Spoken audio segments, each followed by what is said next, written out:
Começa agora, Vitrine Literária, com o professor e escritor Francisco Grijó.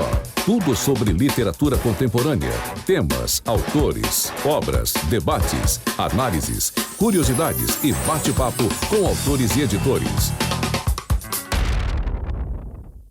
Olá pessoal, tudo bem? Estamos de volta. Vou continuar conversando com o Padre Anderson, mas antes, como toda introdução necessária, nós estamos aqui no Vitrine Literária com Francisco Grijó, podcast e página de vídeo do Folha Vitória, podcast da Rede Vitória. Nós vamos continuar o bate-papo com o Padre Anderson sobre esse livro interessantíssimo. Aliás, vamos começar de uma forma diferente. A pessoa quer adquirir o seu livro. Como é que ela faz? É um prazer de novo estar com você e com todos. Você tem hoje na Livraria Leitura, sites de Amazon, você pode encontrar, também Ângelos, a editora, a Livraria Loyola, no mundo digital, que você pode adquirir. Ótimo, ótimo, ótimo. Bem, nessa continuidade aqui, nessa continuação, vamos falar sobre uma mulher. Porque no programa passado nós conversamos muito sobre fé, sobre religiosidade, vamos continuar conversando, mas falamos muito do antagonismo do Diego com o Rodrigo. Mas existe uma figura feminina, aliás duas. Uma não me atraiu muito, que é a Cida. Não me atraiu muito, eu quero saber por que Cida. Eu achei a Cida, falei, eu quero saber o que ele quis com a Cida. Calma, é a Cida. E a outra é a Gabriela, porque a Gabriela é a figura que leva o Diego e depois ela se alia ao Rodrigo.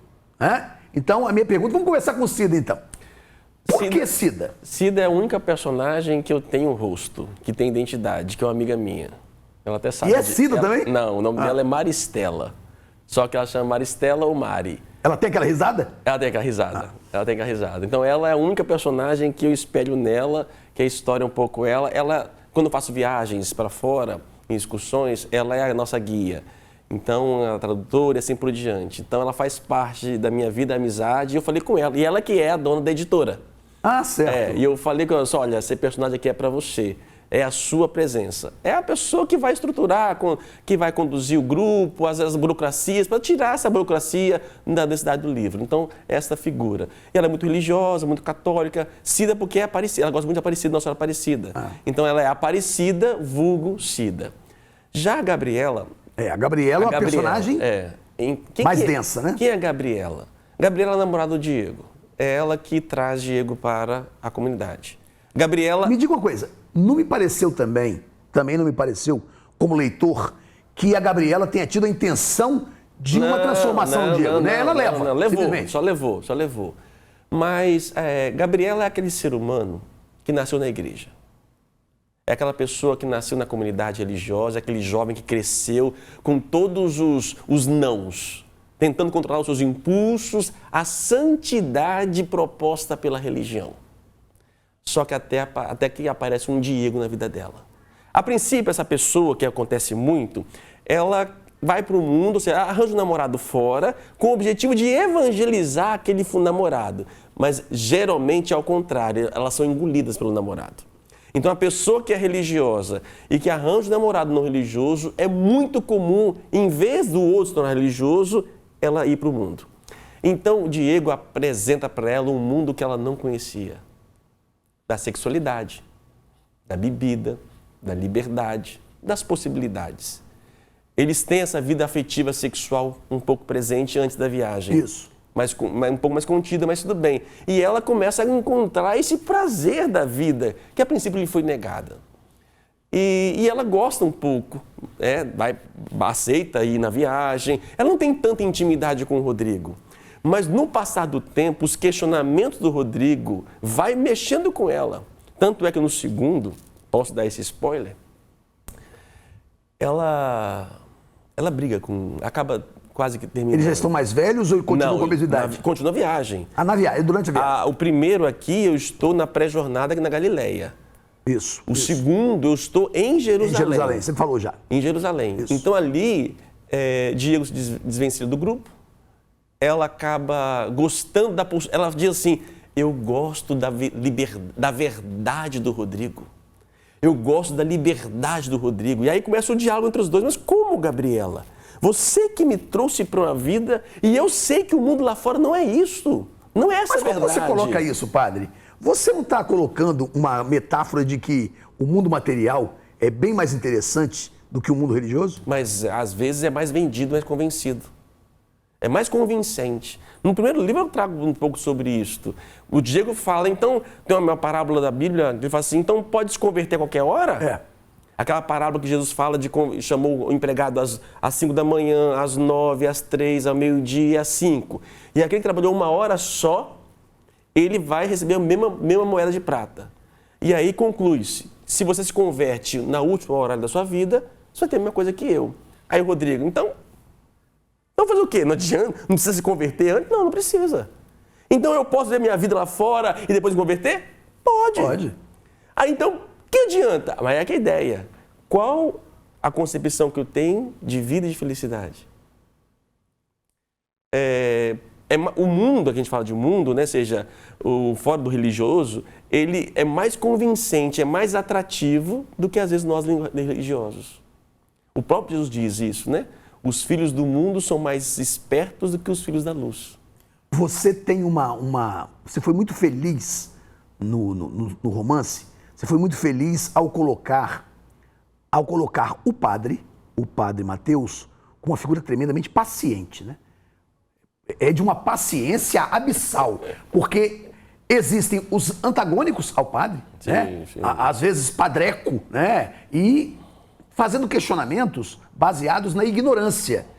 Mas na ignorância no sentido real, de ignorar, de desconhecimento. Mas há os questionamentos baseados na arrogância. Sim. E eu vejo o padre Diego segurando a onda o tempo todo. Padre Mateus. O padre Mateus, desculpe. Segurando a onda o tempo todo. Isso é possível? Sim. Eu procuro ser isso.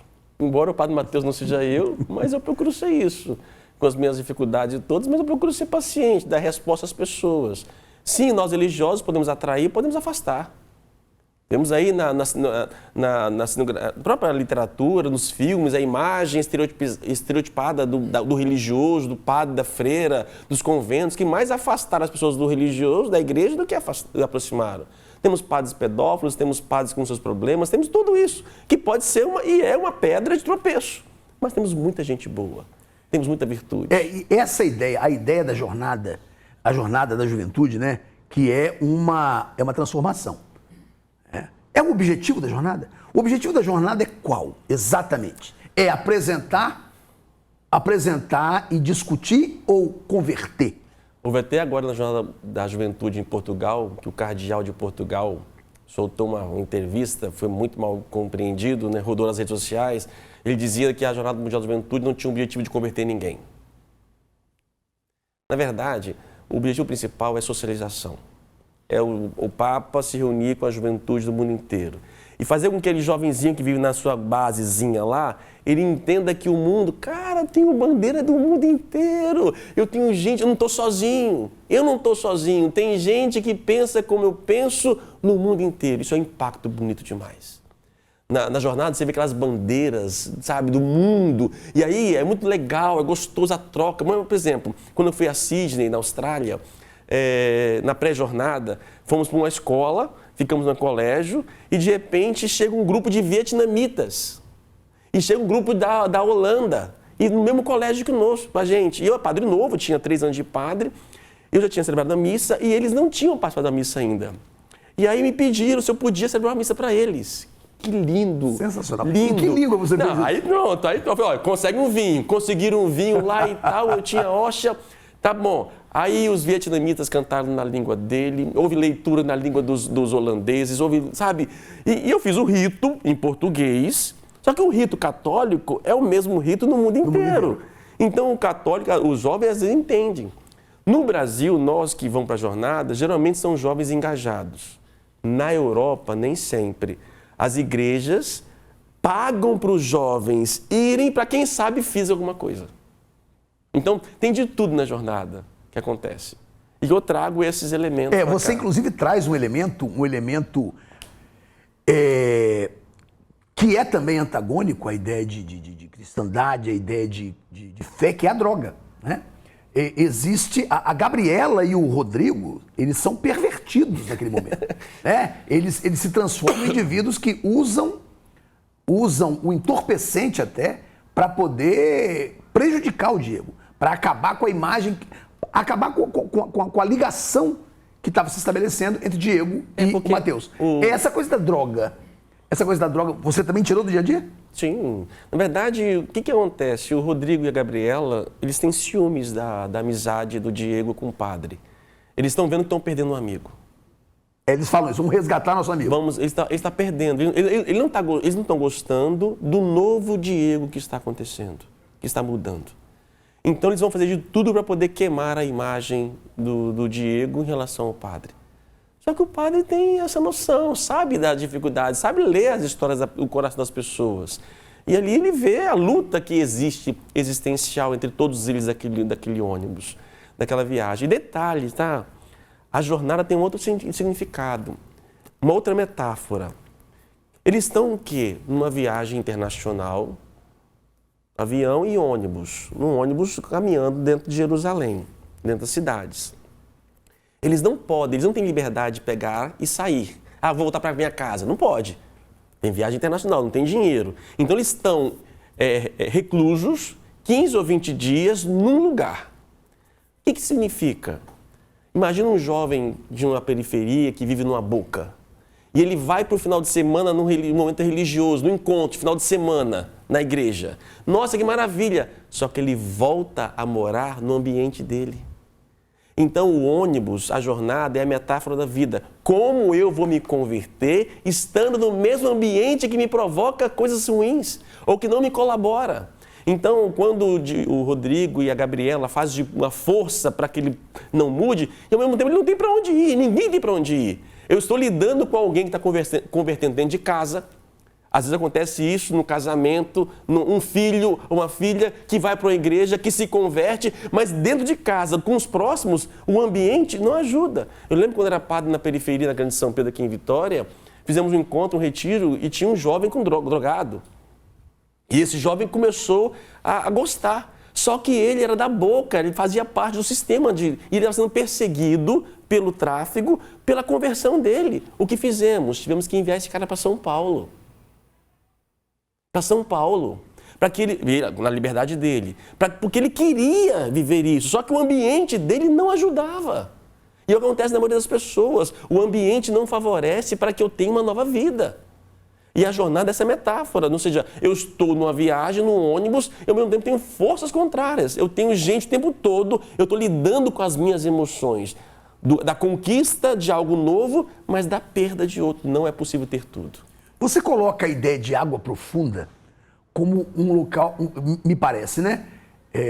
Como algo do qual você não escapa. Eu só vou te perguntar isso. E o contrário, Padre Anderson? Se o contrário, o indivíduo que é convertido, que viveu a vida inteira dentro da igreja, né? E de repente ele, por motivos variados, ele sai daí. Há salvação para esse indivíduo? Porque não vamos colocar, deixa eu me reformular. Não é a salvação post-mortem, não é a salvação de Deus. É um indivíduo desses, ele destoa da ideia de jornada da juventude. Águas profundas vem do chamado de Jesus Cristo aos apóstolos de poder ir para águas mais profundas, para poder pescar seres humanos, pescar, ou seja, sair da margem. Quem um dia entrou na água profunda dificilmente sai. Porque uma vez mergulhado profundamente, feito uma experiência profunda, é difícil, sabe? Sabe aquela coisa mais gostosa que você já comeu, você teve prazer na vida, e você resolve abrir mão dessa coisa gostosa? Como é que, racionalmente, cara, eu comi aquela coisa maravilhosa, eu quero comer de novo. Cara, eu tive aquele prazer maravilhoso, eu não encontrei esse prazer. Como é que uma pessoa que teve uma experiência profunda, tamanha, queira voltar para a margem? Desde que a experiência profunda seja positiva. E seja real. E seja real. Profundidade é nisso. Então, ao mesmo tempo, esse livro, ele traz não para quem está fora da igreja, mas justamente levar o católico, aquela pessoa de igreja, a uma profundidade que a maioria não tem. Eu trago elementos aqui e respostas, questionamentos, que os católicos não se pensam, não têm racionalidade para isso, eles não estudam para isso. Então, eu quero levar as pessoas ao profundo da radicalidade da fé. Águas profundas é isso. Então, não vamos ficar na margem? Você quer entender a razão disso? Vamos aprofundar nisso tudo. Existe um axioma, e eu concordo absolutamente com ele, até porque é difícil a gente discordar de um axioma, né? Mas de que não se consegue escrever um bom livro se a gente não ler bons livros. Né? Eu sei o quanto você é ocupado, eu sei o quanto... Nós estamos gravando aqui, para quem não sabe, nós estamos gravando num dia em que eu não gravo com ninguém, mas como eu queria muito entrevistar o Padre Anderson, ele fez a gentileza de vir, mas disse, Grijó, no dia que você grava eu não posso. Então, nós estamos gravando no outro dia. Eu sei a sua ocupação e sei o quanto que você representa para aquela comunidade de Dilabé. Sei mesmo, para a paróquia. Mas você tem que ler. Você lê. Você não escreveria esse livro aqui? Não há condição de você ter essa narrativa, né? essa rapidez de narrativa, sem leitura. O que você lê? Então, a base teológica que eu faço a resposta do Padre Mateus são chamados padres da igreja, que é a patrística na teologia. Então, quando eu fui para Roma estudar já padre, fui fazer o meu mestrado em teologia. Eu fui fazer o mestrado nos padres da igreja. Quem são os padres da igreja? São os 8 primeiros séculos do cristianismo. Então, ali tem a fundamentação cristã, todos os dogmas possíveis. Católicos ou protestantes estão ali naquele período. Então, eu li esse período e dou aula para seminaristas, futuros padres, há 11 anos, de patrística. Então, eu conheço esses homens, esses textos, que eu fico encantado. Esses homens, quando eu comecei a tomar conhecimento deles, abriu minha cabeça, assim, de uma forma absurda. Mas em tema, eu estou perguntando... Não, sim, mas aí eu leio... É estilística, né? Não, mas sim, eu os leio. Aí vem a inspiração de transformar o texto teológico, que às vezes é pesado, numa linguagem mais simples. Então, a minha leitura, que eu leio às vezes semanalmente, ou para preparando uma aula para os meninos, eu vou lendo, tendo contato, lembrando de novo, e vai criando uma história. Você lê textos que não sejam religiosos? Ah, leio. O que você gosta de ler? Leio. Ave Maria do céu, me diga, eu sou péssimo de memória. Leio Karnal, estava aquele livro lá do Karnal com o Padre Fábio e outro mais. Eu gosto de... que outro livro que eu estava lendo ultimamente? Ali da morte, de uma médica que fala da hora de fazer as pazes com a morte, ou seja, na hora de... Adoro falar de morte. Adoro. Ela fala de poder preparar as pessoas para a morte. Então, um pouco de tudo ali eu tento ler. Isso aí é o arcabouço para você criar, certo? Sim. Frequentemente, quando eu começo a dar aula, logo nos primeiros 2 meses de aula, que a gente está ainda trabalhando a teoria literária, os alunos me perguntam muito, Grijó, a Bíblia é literatura? E o que eu digo para eles é o seguinte, a Bíblia é um livro de fé. Então eu prefiro não tocar, não entrar no mérito, porque talvez eu fale alguma coisa que não vá ser bem recebida por um católico, ou por um protestante, ou por qualquer outra pessoa. Então eu prefiro não entrar no mérito. Mas para você eu posso perguntar. A questão é, você vê a Bíblia, Velho Testamento e Novo Testamento, né? Você vê a Bíblia como texto literário? A Bíblia é uma enciclopédia. Uma enciclopédia e que ali nós temos, como já diz a palavra, é uma coleção de livros. Para nós católicos são 73 livros. Eu não sabia disso. São 73 livros. O Velho Testamento? Não. Tudo? Tudo. Da Bíblia Católica. A protestante é 66, 66. Então a Bíblia Católica tem 73 livros. O Novo Testamento são 27 livros. E nesses livros nós temos estilos diferenciados. Temos cartas, temos estilo de sapienciais, temos livros históricos. Então, ou seja, eu tenho que categorizar que tipo de livro e que momento está lendo. Certo. Que foi colecionado e colocado num só.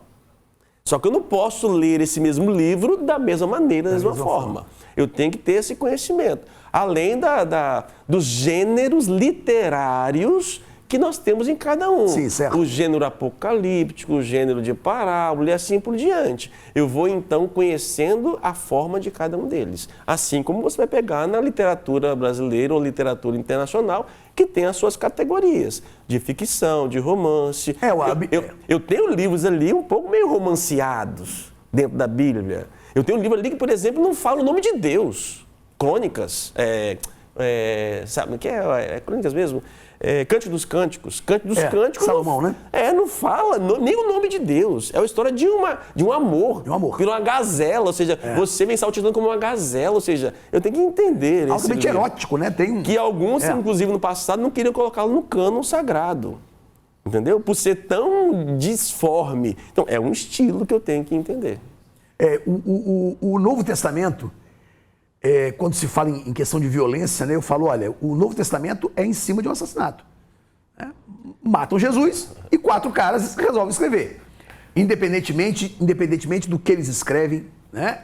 Mas eu olho para o Velho Testamento diferentemente como eu olho para o Novo. Sim, com certeza. Né? Desculpa interromper, você me fez me lembrar uma coisa. A minha tese de mestrado é baseado num ateu. José Saramago. Sim, Saramago, ateu. José Saramago. Eu estava mestrado em Roma. Que escreveu um livro extraordinário. Né? Vários. Vários. Não, mas o Evangelho segundo Mateus é fantástico. Eu estava em Roma e vim de férias para o Brasil. O Evangelho segundo Jesus Cristo. O último livro de Saramago que ele escreveu é Caim. Caim. Quando eu peguei aquele livro e comecei a ler, caraca, que maneiro. Mas, por outro lado, que isso? Por que é? Caim, ele vai fazer o quê? Ele pega a história de Caim e Abel e ele vai dizer, Caim matou Abel por causa desse pseudo-deus que vocês acreditam que negou a oferta dele. Então, a culpa não é de Caim. A culpa é de quem? Desse Deus que vocês acreditam. E aí ele pega Caim, que foi prometido que não iria morrer, ele cria uma história de Caim andando no mundo bíblico, no Antigo Testamento, em vários lugares. Aí vai para Abraão, com o sacrifício de Abraão, Isaac, vai para Jó, vai para vários personagens. Ele toma como história, né? Eu li aquilo, caraca. E eu estava lendo na época Santo Agostinho. Aí que eu fiz? Santo Agostinho também, ele lia a Bíblia e achava a Bíblia chata, chula, linguagem ruim, até a sua conversão. Aí o que eu faço? Saramago lê a Bíblia assim, o mesmo Agostinho lê a mesma Bíblia de outra maneira. E eu começo a conversar os dois. Só que o Agostinho enfrenta no seu tempo o maniqueísmo. Então, seja, a minha tese foi a defesa de Deus por Agostinho contra os maniqueus com ressonância na obra Caim, de José Saramago. Você não publicou isso? Meu orientador, que é americano, falou assim, publica isso, nunca publiquei. Em O Evangelho segundo Jesus Cristo, há um diálogo de Jesus com o diabo que é um primor. É um primor literário. É um negócio impressionante. O diálogo que ele cria com Isaac e com Jacó é belíssimo. Por quê?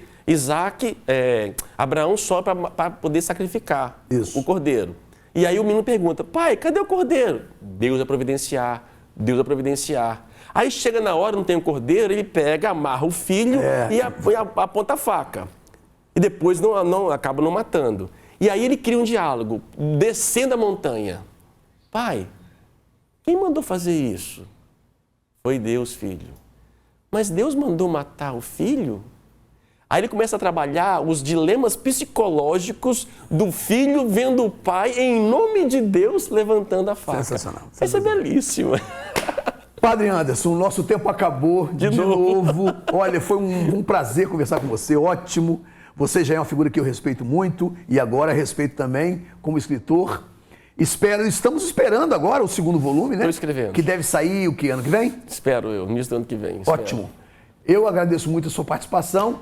Pessoal, espero que vocês tenham gostado também desse papo aqui. Se você quiser falar alguma coisa. Não, então, agradeço a oportunidade. Se quiser mais informações, nossa rede social, PE Anderson Gomes, aí você pode interagir e até mesmo dar o link para vocês de poder adquirir o livro. Muito obrigado. Beleza. Valeu, gente. Um grande abraço para todos vocês. Até a próxima semana. Abraço. Você ouviu Vitrine Literária. com o professor e escritor Francisco Grijó. Tudo sobre literatura contemporânea, temas, autores, obras, debates, análises, curiosidades e bate-papo com autores e editores.